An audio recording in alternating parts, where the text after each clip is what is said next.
This is Drew from the Bastard Sword Podcast. This is an excerpt from a recent podcast episode about Metroidvanias, condensed and reformatted to work a little better as a standalone YouTube video. Just as a heads up, this is going to be pretty heavy on spoilers for The Messenger, so if you haven't played that game and think you may be interested, which you should because it's a great game, you may want to come back to this video a little bit later. With that out of the way, thanks for watching, and we hope you enjoy.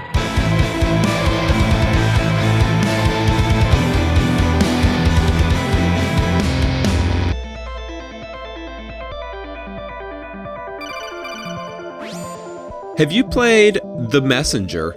I have started to play The Messenger. That game and their follow-up Sea of Stars have been available to me. I've dabbled in both. I think they have really tight design and good visuals, especially on the pixel side. I haven't got very deep into it yet. Yeah, Sea of Stars is a beautiful game, but I feel like the writing was not quite there from what I played. So I didn't get super far in it. Yeah. The Messenger, it caught me off guard. I played through this completely blind. I actually had just broken my collarbone. So I was just kind of out of commission, just sitting around being a big whiny miserable baby, and wanted something to play. Saw this on Game Pass and I was like, okay, sure. So the big conceit with this game, and I would say this is spoilers, but it was actually in the trailer, I just didn't watch it. You're time traveling, which is not the most unique thing, but it's almost like two games in one, and it's an interesting use of the Metroidvania formula because it starts out as a really linear 8-bit style Ninja Gaiden throwback. So it does have like its own unique, I guess, selling point mechanically is they call it cloud stepping, where you jump and if you successfully attack something in the air, you gain an extra jump and you can chain those together. So like if there are enemies, you can just double, triple, quadruple, infinity jump. As long as there's something for you to hit, you can keep jumping. And it's really cool. They use it in interesting ways for the platforming and everything. But it also seems like a pretty straightforward type of game. You start out, you're a ninja in a ninja village. It gets attacked by demons, and the fabled Western hero shows up, gives you a scroll, says, "Congratulations, you're the messenger now," and then tells you to go climb a mountain, deliver the scroll. So you do so. But then when you get to the top of the mountain, some crazy shit happens, time travel-y shenanigans. You end up traveling 500 years in the future, and how the game demonstrates this is it switches from 8-bit to 16-bit, and it's a complete transformation, and it also ends up changing the structure of the game, so that there's some headfucky stuff where you end up becoming the hero of the West that delivers the scroll back to the person at the beginning, blah blah blah. But the game just opens up into this full Metroidvania structure where you are in this central hub and warping back to the levels that you thought were linear and didn't really give consideration to traveling through them backwards, but they're actually designed to do that. And the whole time you're going through portals and switching back and forth from the future and the past and kind of like Chrono Trigger or whatever type of ways. And it's all just really clever and really well designed. It feels great. And the attention to detail and switching is awesome. Like there are multiple versions of every music track in higher fidelity for the 16-bit version, which is just crazy. It's also really good music.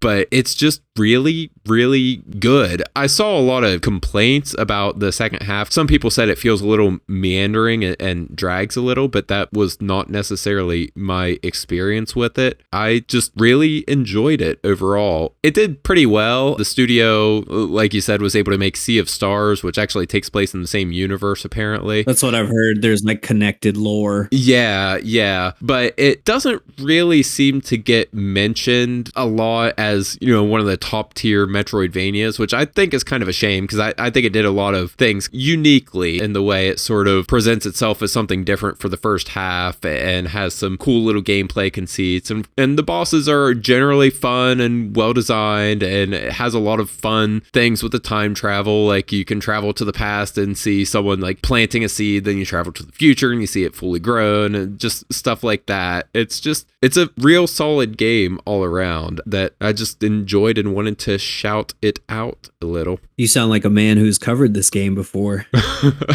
I have now. Oh, I thought you did a video on it a while back. No, I didn't. Oh, okay. Yeah. I just watched another video and was like, good job, Drew. Good job, man. Yeah, I like that review. Yeah. I mean, I think maybe that's part of the aesthetic of it. And people looked at it and they were like, okay, it's like an 8-bit or whatever screenshot they might have seen or trailer, that it is more like a classic Ninja Gaiden or Shinobi. And maybe that was enough to turn people off of it. I thought the design of it seemed really cool and seemed to have a lot of depth and care into the structure of the game. I just need to push on with their titles. I keep starting them and then I get pulled into something else, Yeah, this one was really, like I said, I just kind of wanted something simple to blast through and thought it was just a pretty straightforward thing. I didn't even realize it was actually going to turn into a Metroidvania, so that was a big, oh wow, damn, there's more to this than I realized moment. And it's got a lot of fun little, just clever details hidden around and fun little interactions and stuff. Just obviously got a lot of care put into it, so if it sounds like something you would enjoy, I'd recommend kind of pushing through it a little more. So story-wise, it's the Terminator paradox. Is that what you were leading on to? Well, sort of, but not really. So, and I more or less just spoiled it already, but I'm spoiling it even more now in a little more detail. So more spoilers. Yes, be warned. More spoiler warning. So as you're going, there's a shopkeeper who's kind of mysterious and seems to know a little more than a shopkeeper should. He's in a blue robe. And then when you get to the top of the mountain to deliver the scroll, you find a bunch of shopkeepers in blue robes, and they're actually the ones that kind of send you into the future. You find out that they are all former messengers that are part of this kind of order, and there's a cycle in place where every 500 years demons are able to come invade, and it's due to some guy that got locked away and some demonic presence that got locked away in a music box or something. And so the second half of the game ends up being like a MacGuffin hunt to go get the items to break into the place where this guy is stored and,